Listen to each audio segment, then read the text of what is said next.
Ashama kam jirtu kabajamtoota hordoftoota OBN kan mana keessan teessanii karaa foddaa televezyiinii OBN nu hordofaa jirtan kun qophii hirkoo dilbata yeroo hundumaa sa'aatii kanatti simbiraan geenyudha. Qabiyyee qophii hirkoo keessaa tokkummoo keessummaa qophii hirkooti. Keessummaa qophii hirkoo keenya har'aatiin immoo dubartii qaama miidhamtuu jabdu tokko simbiraan ga'uuf jenna. Amma xumura qophii keenyaatti nu waliin tura.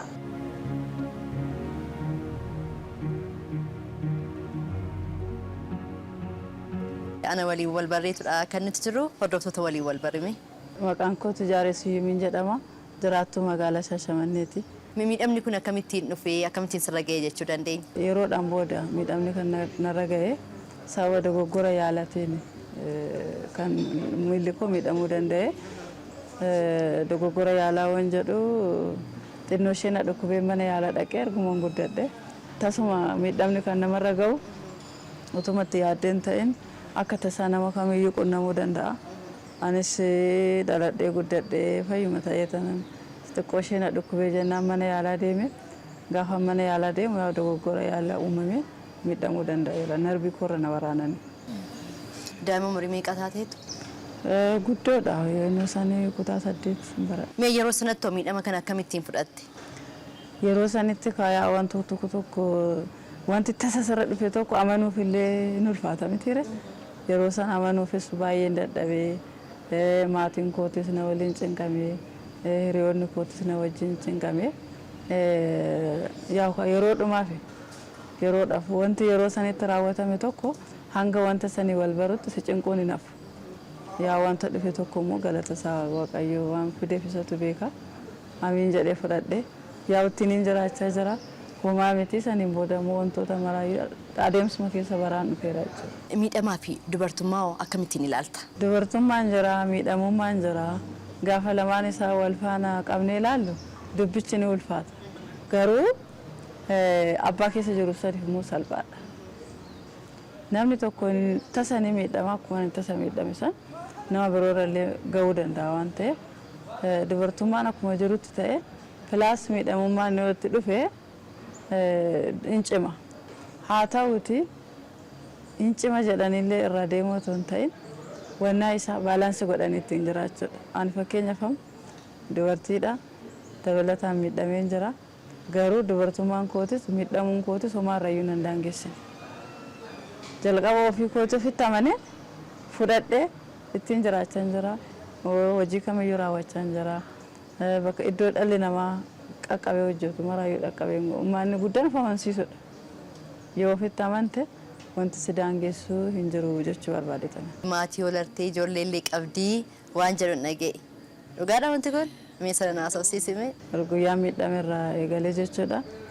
Barnoota akkasitti xumuree yuunivarsiitis galee barnoota keettis eebbifamee qacarame maddoo laabuu baradhee xumuree hojii qabadhee magaalaa Shaashmannee keessatti hojjechaa jira. Saniin booda gaa'ela sooradhe amma haadha ijoollee lamaatti. Ijoollee durbaa babbareedduu tokko lamaan qaba. Galata Waaqayyooti. Ijoolleen kootis hin baratu. Anis immoo hojii mootummaas hojjechaa jira. Hojii dhuunfaa kootis waluma faana adeemsisa. Dabalataan immoo waldaa qaama miidhamtoota kanarrallee nan hojjedha. Dubartoota nan jajjabeessa. Namoota biroota hawaasa keessatti hubannoo garaagaraa nan kenna. Maaliif ilaalcha hawaasni keenya dubartii taate gaafa qaama miidhamtuu taates namoonni isuma barate jettee yaaddutu keessi isaa kan baranne ta'a. Waan hojjettutti fakkaatanii waan tokko galmaan geessutti fakkaatanii waan immoo amala addaa qaba qaama miidhamaan jedhanii yaadattu jira. Kuni maali? Ilaalcha namni san keessa of keessaa qabu isa kan ammaa cabsitee keessaa ba'uuf hubannoo garaagaraa kennaa jirra jechuudha.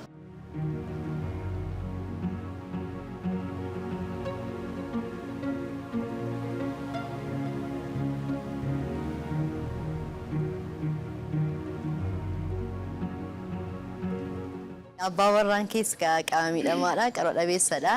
Innis hojjetaa mootummaadha. Mee akkamittiin wal bartanii akkamittiin immoo waliin jiraachaa jirtu mana keessatti wal dandeessanii? Dubartii icciitti keenya sirriitti hordofaa jirtu natti fakkaata. Egaa kan sirriidha. Akkuma nama kamiyyuu yaa'u dhalli namaa gaafa guddatee sadarkaa garaagaraa irra keessa ka'e fedhii horata. Nus akkuma nama kaawwanii wal jaalanne gaa'ila godhanne ijoollee keenya horanne waliin hojjechaa jirra. Gidduu keenyatti wanti tokko hin jiru. jaalalaan wal danda'uun wal kabajuun hojii wal gargaaree hojjechaarra magaalaa Shaashamannee keessatti. Kanaaf ka ijoollee keenyas kunuunsaa jirra. Ana caalayyuu sana kan ijoollee kunuunsu. Yeroo baay'ee ani saba garaagaraatiin biizii waan ta'een ijoollee faana bu'ee ijoollee kan kunuunsu isa mana keessatti. Yeroo daandiirra deemtan illee tokko tokkotti hirkatee yookiin wal deeggaraa kan deemtan sun jira. Dhugaadhaan dogongorre kana. Akkuma jedhamu kayaa'u inni saasistii barbaada waan ta'eef bakka wantaan keenya gargar hin bahu. Lafa hojiittis tokko yennaa daandiirra deemnullee tokko namoonni baay'ee waaqayyo gargar sin hin baasin jedhanii nu eebbisu. Baay'ee nama qannaasistu sun dhufaan hin jedhanii. Maaliif kun yaa'u kennaa waaqayyooti. Waaqayyoon gaa'elallee kan namaa kennu waaqa waan ta'eef anaaf isallee waaqayyoomatu walitti nu fide. Saniin boodas wal gargaarree jiraanna haala gaariidhaan hojjechaarra hojii keenyallee jechuu barbaadetana. Ilaalchi hawaasni qaama miidhamtootaaf qabu ka sila waan muraasa tokko naaf kaasteetudha. Kana turtee mee ilaalchi sun yeroo ammaa maal fakkaata jijjiiramni jira jechuu dandeenya? Maaltu jira seete hawaasa keenya keessa? Ilaalchi qaama miidhamtootaaf walumaa galatti jiru ilaalcha giddu galeessa. Kana waan jedhu maal seete? Qaama miidhamaan keessi isaanii beektee hin na'u yoo argan waan yeroo mara dhukkubotti fakkaata. Sila miidhameef namni sun bakka inni dhukkubsataadha. Hojii kamiyyuu galmaan gahuu hin danda'u waan akkasiillee of keessaa qaban. Yoo immoo raayis fagaattee ilaalte waan jibbiisallee waan qabaniif fakkaatan. Kuni maali? Ilaalchuma hubannoo dhabuurraan kan ka'e. Yeroo baay'ee kan nu rakkisu lafa hojiittis kan nu rakkisu isuma baratee hubannoo qaba jettee ati yaaddutu ilaalcha badaa qaba. Kana jechuun maali? Waan hojiitti kennite tokko waan galmaan gahuutti fakkaata. Qaama miidhamaa waan ta'eef amala addaa qaba jedhanii yaadu beekte. Maali isaanii naaru ni dallanu maaloo jedhanii jechootan ta'anii laxxafuuf. Kun immoo ilaalcha isaaniiti hubannoo dhabuu isaaniirraan kan ka'e akka waan qaama miidhamaan hojii kamiyyuu galmaan gahuu hin dandeenye akka waan qaama miidhamaan amala addaa qabu. Argite? Amala itti qabdanis nan qaba miti. Maaliif namaanis namni garagaraa uumama isaatiin amala garaagaraa qabaachuu danda'a. Gaafsan immoo sila qaama miidhameef amala addaa qaama miidhamaaf laxxafame jedhanii yookaan immoo maxxanfameef jedhanii warroonni akkasitti ilaalan jiranii kuni hubannoo dhabuurraan kan ka'e. Hojii hedduu gaafa madaaltu akkuma addunyaatti gaafa madaaltu hojii qaama miidhamaan hojjetee amma hojiilee ciccimoo amma biyyoota garaagaraatu yoo ilaalu biyya keenya keessatti yoo ilaalu seenaa duroota qaama miidhamtoota darban keessatti gaafa ilaallu namoota hedduu kaasuu ni danda'a. Hojii gaarii kan addunyaadhaaf kan biyyaaf bu'aa buusee jiru qaama miidhamaan hedduu hojii isaaniitti milkaa'anii ofii isaaniirra darbanii biyya isaaniitti tajaajila guddaa warra kennaa jiran hedduu isaanii ni argita. Kanaaf hubannoo barbaachisa hawaasa keenya ammallee nafaa. Kanaaf iyyuu ammayyuu hubannoo cimsuu irratti hojjetamuu qabaa kan jiru. Miidiyaan illee hubannoo kanarratti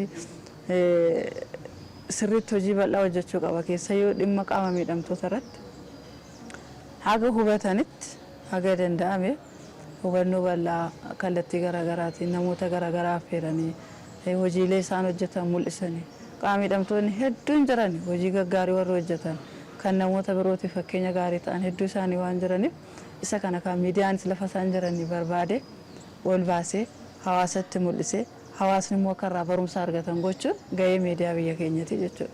Asirratti miidiyaanis cimee hojjechuu qaba. Namoota kallattumaan itti himuudhaan dhala namaatti guyyaa guyyaadhaan wanni miti sanumaan hubannoo barbaada waan ta'eef kanuma jechuu barbaadetana. Itoophiyaan ammoo kan marsaa torbaffaadhaaf filannoo gaggeessuufidha kan isheen jirtu akka qaama miidhamtuu tokkootti dubartii tokkootti filannoo kana irratti hirmaachuudhaaf qophiin isin taasisaa jirta maaltu jira jechuu dandeenya? Biyyi teenya amma akka qophiin isheen qopheessaa jirtu tokko keessaa filannoodha. Nuti akka dubartootatti filannoo kana akka taajjabummaadhaan lafa jiru irratti dhaqnee filannoo kana galmaan gahuudhaaf qophii guddaarra jirra. Leenjii taajjabdummaa kanas iddoo garaagaraatti jalqabamee jira. Hawaasni keenya nama isaaf ta'u kan biyyaaf ta'u filatee sagalee isaa kan itti mul'isuuf qophaa'aa jiru qophiin akkuma jirutti ta'ee Intis gama dubartootanis gaheen keenya olaanaadha. Qaama miidhamtoonnis ta'ee dubartoonni birootis biyya isaanii ceesisuu irratti sagaleen kan koo gatii qaba. Kan isaanis gatii qaba waan ta'eef anis akka dubartummaatti akka qaama miidhamtoota irratti lafan jiru irratti filannoodhaaf taajjabummaadhaan amma kanaan hojjechaa jiru. Lafan ramadame san irratti hojii koo hojjechuudhaaf qophiirra jira jechuudha.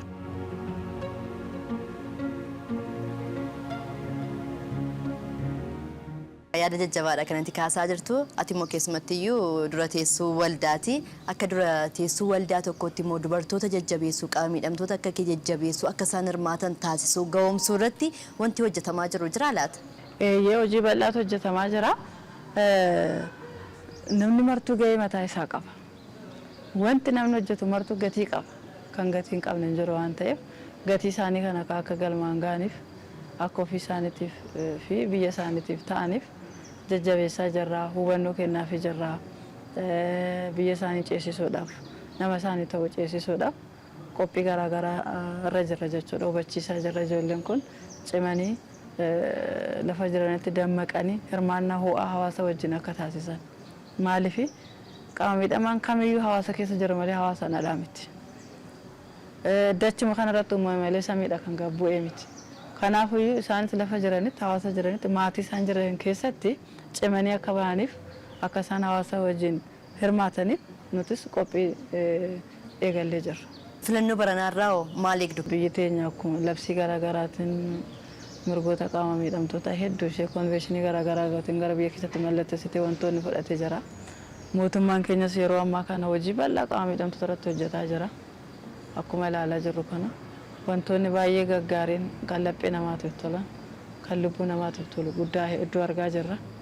Isa kanas yaa'utti cimee kufuu qaba jechaati. Qaama miidhamtootis akkuma namoota kaawwanii nama isaaniif ta'u filachuudhaaf sagalee isaanii kennuudhaaf hiriiranii dammaqanii yeroodhaan akka isaan socho'aniif nutis akka waldaalee qaama miidhamtoota bulchiinsa magaalaa Shaashamanneetti miseensota isaan jala jiran irratti hubannoo garaagaraa hin kennina. Hawaasa wajjin hirmaannaa gaarii akka godhan, dammaqinaan akka hirmaatan, wantoonni immoo sila miidhamanii duubatti akka hafuu hin qabnedha. Maaliif innis jiraata hawaasaati, dhala namaati. Iddoo jiru sanitti nama safaana bahee walqixa hojii kamiyyuu hojjete gahee isaa akka bahuuf hubannoo kennaa jira. Waan miidhamni irra gaheef immoo tarii namni carraanaaf hin kennu laata, ilaalcha namni naa qabu sirrii miti laata jedhee akka inni ofii shakkineef dursinee hubannoo kenna. Maaliif jalqaba ofitti amanuu qaba namni sun? Waan tokko yoo amanee fudhate malee hojjechuu hin danda'u. Ofitti amanamummaa isaa gaafa cibsee hojii kamiyyuu raawwachuu. Ani fakkeenyaaf akkuma miidhameen anuu miidhamee jira barnoota koo kana booddeen baradhu ittiin fufu jedhee otoo hiriyoota koo biraa fi ta'e har'a eessan jira. Maaliif bakka wanti ta'e ta'eera saba garaagaraatiin ta'a. Kan ta'e sun immoo gaarummaadhaaf fudhatee ofitti amanee of amansiise namni kamiyyuu hojii hojjetu keessatti yoo of hin amansiisne galma gahuu hin dandeessu. Waan saniif ofitti amantee laphee keetitti fudhatte gara hojiitti kun dirqama waan ta'eedha. Milkaa'ina filannoo kanaaf immoo gahee keessan bahuudhaaf hammam qophiidha? Milkaa'ina filannoo kanaatiif qaama miidhamtoonni keenya kan lafa jiranitti qophii taasisaa jiru. Hawaasa isaan keessa jiran wajjinis hubannoo garaagaraa kennamaafii jira waan ta'eef nuti asirratti akka waldaa qaama miidhamtoota magaalaa Shaashamanneetti hubannoo kennaafii jirra. Tujaareen qaama miidhamtuudha, dubartiidha, haadha ijoolleedha, hojjettuu mootummaati. Itti gaafatamummaa hedduudha kan isheen qabdu. Adeemsa kana keessatti mudannoon si mudate maaltu jira jechuu dandeenya? Mudannoon kan dhabamu yeroo tokko mucaa koo jalqabaa akkan ulfaa'een hordoffiidhaaf mana yaalatti hin deddeebi'aa ture. Narsiin takka gaafa na argitu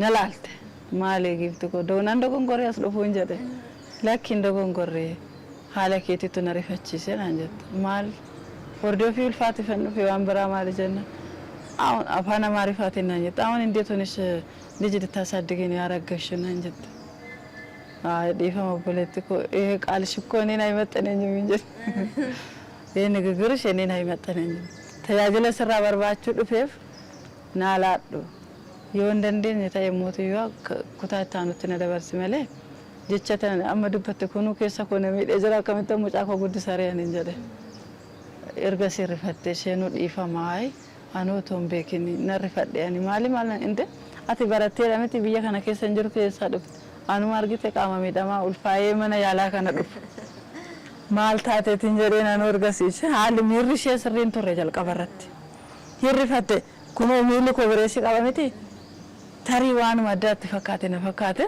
hirrifatte. Maaltu jira hawaasa keenya biraa amma qaama miidhamaa gaafa jedhamu sammuu isaanii keessatti ni hojjeta akka nama kaanii ni da'a ni heerumaa waan jedhamu kun sammuu isaanii keessan turre kun maal hubannoo dhabiisarraati miti akkasatti fakkaata amma numaayyuu jijjiiramni jira natti fakkaata keessumattuu magaalaa Shaashamannee keessatti ilaalcha hawaasni qaama miidhamtootaaf qabu kan kanaan duraarraati jijjiirama qaba. Jijjiirama guddaatu jira naannoo mana yaalaa gaafa dhaqxe amma duraani anama yeroo dheeraa magaalaa Shaashamannee keessa jiraadheera. Manni yaalaa hedduu isaa yoo dhaqxe amma barrumaan iddoon seensee barreetuyyuu baay'ee rakkisaadha. Qaama miidhamaa dhiisi namoota kaawwaniifuu salphaa miti wantichi. Bu'aa ca'ee qaba. Haalli moonaa mana sanii rakkisaadha. Sababa garaagaraatiin dhaabbanni garaagaraa qaamoleen garaagaraa gaafa hojii kanarratti hojjechaa dhufanii dhaabbilee mootummaas miti mootummaas gaafa cimee hojjetu hubannoo argatee iddoon garaagaraa amma sarraa'ee jira magaalaa keenya keessatti. Manneen yaalaa hodhaayixee amma qaama miidhamtoota dursa laatu tajaajila garaagaraa baankii hodhaayixee dursa laatu amma immoo raampiiyyuu galeera baay'ina mana amantaa irratti kan galee hedduu jira. Ganda keessatti kan galchine hedduu isa jira. Manneen baay'eedha kan amma kalakkaa isii fixuu hin danda'u. Kuni maali hubannoon akkuma hojjetamaa deemuun akkuma hubannoon dabalaa deemuun hawaasni hubannoo argata. Dhaabbanni tajaajilli tokkoyyuu hoteelonni garaagaraa amma hoteelli tokko yoo argite darajaan isaa ol fagaataadha. Gaafa namoonni wilchariin dhaqanii barreessina irra taa'u waan kadhaadhaaf dhaqellee kan itti fakkaatu jira. Yeroo wayii mucaa tokko hiriyuma keenya wilchariidhaan deema kaaffee tokko shaayii bunaa jechuuf ol gorre. Darajaan isaa baay'ee ol saqqalamaa jira. Waardiyaan gaddeebi jedheen isaa maalfinni wilchariidhaan jira. Gaddeebi qoy innasu eegubu. Maaf akkas jettee abbee innis bar fayyadamuu dhufe. Tajaajila manni kun kennu inni illee fayyadamuu dhufe waan ta'eef maaf gaddeebista jenneen. Dhiifama baqqaanii andaza almasaleenyu nuun jedhe namtichi. Dhiifama gaafate guyyuma isaanii abbaan qabeenyaa gadi waamne kootti lafa kana sirreessi. Yookaan tajaajilli ati kennitu tajaajila wal qixaa miti. Namoota kaawwan faala mijeessite kaawwan gadi hambisaa jirta waan ta'eef kootutti lafa kana sirreessi ijoolleen kun haa fayyadamtu jennee namtichi guyyuma san dhiifama nuun barree gidduma kanaayyuu isiniin sirreessa jedhee torban otoo hin guutin raampii san hojjetee jechuudha.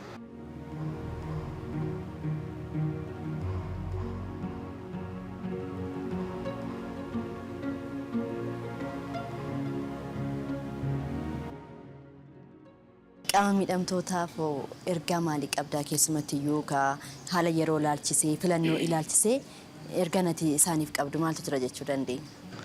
Egaa qaama miidhamtoonni guutummaan naannoo Oromiyaa keessa jiran hundisaatu yeroo ammaa kun yeroo biyyi teenya filannoodhaaf itti qophoofte waan taateef lafa jiranitti dammaqanii sagalee nama tokko gatii qaba waan ta'eef sagalee isaanii kennanii namoota hunda wajjin hirmaannaa isaanii akka taasisanii waan miidhamaniif duubatti hafanii yookaan immoo ani miidhamaadha uummata wajjin bahee sagalee koo kennuun yookaan immoo hirmaannuun na rakkisaa jedhanii otoo nafini cimanii lafa jiranitti ofitti amananii waan hawaasni raawwachuudha.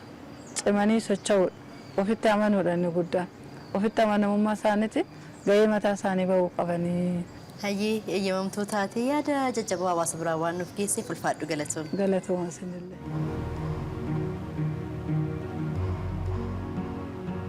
Egaa kabajamtoota hordoftoota keenya akkuma nu hordofaa turtan tujaareen dubartii jabduu qaama miidhamtootaati miidhamaaf harka hin kennine hojjettee inumaayyuu jiruuf jireenya ishees maatii ishees gaggeessaa jirtudha. Seenaa isheerraa muuxannoo fi mudannoo hedduu akkasiin qoodattanis abdii qabna. Keessumaa qophii hirkoo keenya har'aas asumarratti xumurraa kanatti aarsuun immoo qophii namoomaa kan isin biraan geenyu ta'a hordofaa.